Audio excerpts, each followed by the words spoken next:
السلام علیکم پیارے سیکھنے والوں، ویلکم ٹو ہاشم's مائنڈ اسپارک، جہاں سیکھنا ہے آسان۔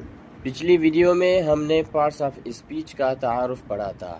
آج ہم شروع کر رہے ہیں ان کا پہلا حصہ، ناؤن یعنی اسم۔ What is noun? اسم کیا ہے؟ ناؤن وہ لفظ ہے جو کسی شخص، جگہ، چیز یا خیال کا نام بتائے۔ یعنی جب ہم کسی کا نام لیتے ہیں یا کسی چیز کی طرف اشارہ کرتے ہیں تو ہم دراصل ناؤن استعمال کر رہے ہوتے ہیں۔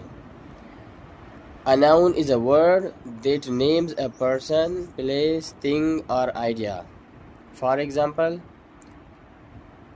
person شخص، علی ٹیچر، ڈاکٹر، یہ اشخاص کے نام ہیں۔ پلیس یعنی جگہ کا نام، پاکستان، اسکول، پارک۔ تھنگ چیز کا نام، بک، کار، pain.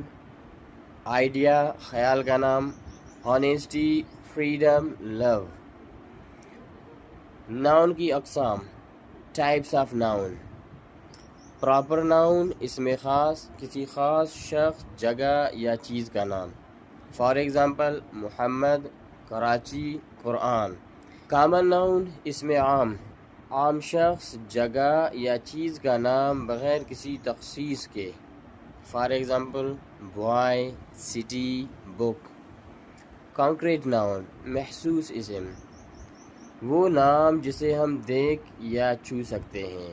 For example apple, chair, dog, etc۔ Abstract noun غیر محسوس اسم، وہ نام جسے ہم محسوس تو کر سکتے ہیں مگر دیکھ یا چھو نہیں سکتے۔ For example happiness, truth, wisdom. Countable noun گنتی والا اسم، جنہیں گنا جا سکتا ہے، وہ اسم جنہیں گنا جا سکتا ہے۔ For example 3 books، 5 cars۔ Uncountable noun بے شمار اسم یا وہ اسم جنہیں گنا نہیں جا سکتا۔